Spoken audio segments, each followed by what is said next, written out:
'Di ba ano, yun nga, after mo sa FIBA nung na-injury ka, parang medyo nag-halt ka sa pagiging player, 'di ba? Ah, paano ka naman napasok sa pagko-coach? Kasi yun nga, si Pawen po, naging basketball coach ko siya dati, eh. Sa coach naman, paano ka naman napasok sa pagiging coach? Eh di, ayun, Yung trainer. Magkaibang coach tsaka trainer, di ba? Oo, well. Parang, Oo. Pero pareho siyang ganun. injury. Tapos, mismong,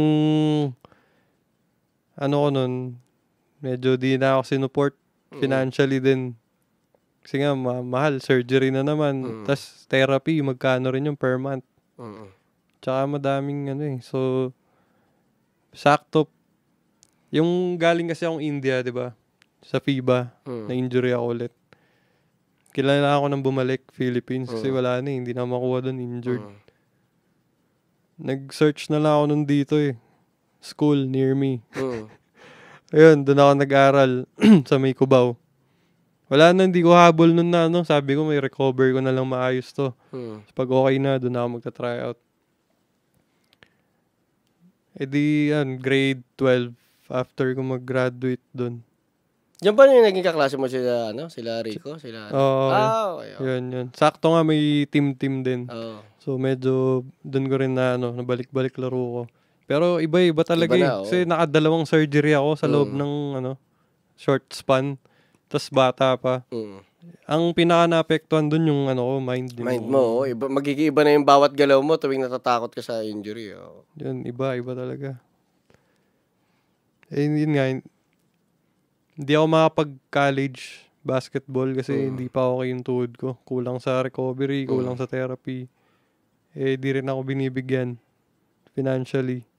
Sabi, kung magka-college ka, sige, bigyan ka namin ng allowance. Kung hindi, wag na. Bahala ka sa buhay mo. Pero nasa bahay naman ako noon. Thankful naman ako. Di man ako pinalayas. Nakakain ako. Sa bahay ako noon. Tapos inisip-isip ko talaga, ayoko talaga mag-aaral eh. Parang mag-aaral lang ako, may basketball. Talagang bullies life talaga eh. No? Wala kasi akong trip talagang gawin na iba. Na mag-ibang course or Hindi one time, doon sa court, may tinuturuan lang akong bata. Wala lang, random lang, shooting ako. Tinuturuan ko. Tapos bigla lang, try ko kaya to. Ba't pwede Light bulb moment, no? Oo. Tapos sabay lagi kasi akong nag-training din talaga. Skills, mahilig ako.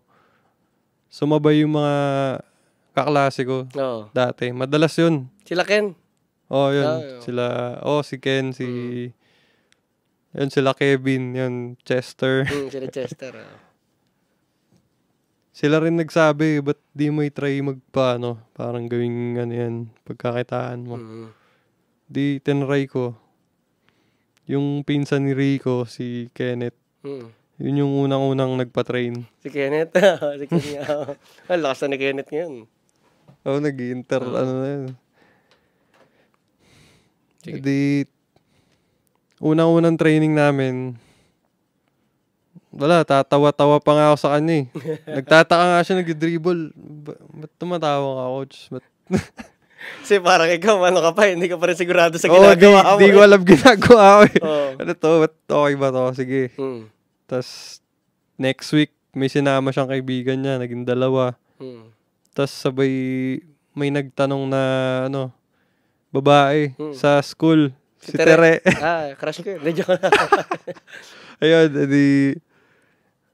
syempre medyo kilala yun sa school. Nabalitaan nila sa school namin. Ayun, may mga dumagdag 3, 4. Nabobo hanggang naging 15. Yun yung naging ko nun. Kumbaga, para din talaga sa naging sa income. Pero nag-enjoy din talaga ako. Oo. Tapos, yung pagpasok naman namin nila kuya, anong era naman sa pagko-coach mo yun? Medyo bago pa yun. Parang next year lang ata. Or wala pang, yung same year. Naalala ko nun, 12 lang kami. Parang gano'n lang, basta sobrang konti lang natin nun. Tawag naman. Ano yung kasi 'di ba kung titignan kasi yung istorya mo nga na para bang as a basketball player, nagkaroon ka ng mga gano'n. Kunyari, yung mga injury. Kumbaga, yun yung mga parang problems na hindi lang siya basta-basta masusolusyonan eh. Pero at the same time, yung fire mo bilang basketball player, na yun nga yung sinasabi ko lagi sa yung unstoppable mindset. Kasi yung napansin ko sa iyo, kahit anong injury, ilang beses ko nasaksihan yung injury mo eh. Na talagang hindi kita nakitang sumuko, nakitang nawalan ng will o nawalan ng gana sa pagbabasketball. Like, saan mo inuhugot yun? Na para bang kahit ito na, pinagdaanan ko na lahat, parang kung titignan mo, halos lahat ng ligaments ko sa tuhod, parang naubos na ata. Pero bakit ko tinutuloy?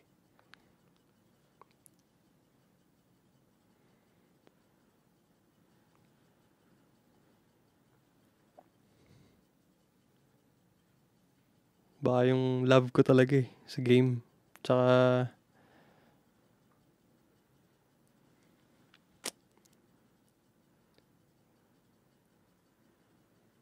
siguro yun talaga ako, sa tao. Talagang Talagang, ball is life talaga. hindi, next. Ano nga ulit yung question? Hindi, like, sa mo inuhugot yun? Sa mo inuhugot yung motivation to keep going? Na kahit talagang, yun nga, kumbaga, inulan ka na talaga ng injury. Na kumbaga, maraming player dyan sumuko na sa ruta ng basketball. Kasi kung makikita mo nga yung sa'yo, well, hindi ka na siguro nagpatuloy sa pagiging player talaga, like, competitive player. Pero at the same time, hindi mo iniwan ng basketball. Nag-coaching ka at nakahanap ka ng success sa pagko-coach. So like, Yun. saan mo inuhugot yung fire na yun na to keep going? Kasi hindi lahat ng tao may ganong grit eh, para hindi sumuko. Parang ayoko din kasing may gawin na iba eh. Na ibang bagay. Baka di ako masaya. Lalo na kung ilang beses, sumuko naman ako. Tumuloy pa din ngayon. Pero ilang beses yung rin, parang nag-pause. Yun siguro, nag-pause. Parang ayoko na, yun. Nag-coach din ako ng school. Sabi ko baka ito na yun, baka for coach talaga ako. Pero sabay nag-lockdown. Tapos na-realize ko, hindi pala ako masaya talaga totally nun. Iba pa rin yung player ako. Bumabalik eh. Kusang may something talaga sa loob na di ko ma-explain. Yung fire eh, no? Oo. Na sinusunod ko lang yun. Hanggang ngayon nga, tulad nung sabi ko nga kanina, naapektuhan kasi buong pagkatao ko eh. Pag pinupursue ko yung basketball. Kaysa pag di kasi ako nag-basketball, out of shape ako, nakawala yung discipline, yung food, yung ganun-ganon. Damay lahat. Pero pag pinupursue ko yun, di naman dahil, para sa ibang tao. Dati medyo may ganung mindset ako. Tingin nila sa akin, magiging ganito. Dapat panindigan ko yun. Yun yung naka-depress yung expectation ng tao sa'yo, no? Ay, mahirap talaga sa totoo. Pero nawala na yung ganun eh. Talagang lang talaga. Yung sabi mo nga din, me against me. Ganun lang, kumbaga hanggang saan yung pinakakaya kong Kasi yung unknown, na-excite ako dun eh. Pa ako rin. Yan, hanggang ngayon, di ko kasi, di ba kahit ikaw, di mo alam hanggang saan yung yung mararating ng, di ba, yung ginagawa mo. Lahat na sinusubukan mong gawin eh. Pero kasi yun nga yun eh, yung thrill ba na alam mong meron kang na hanapin. May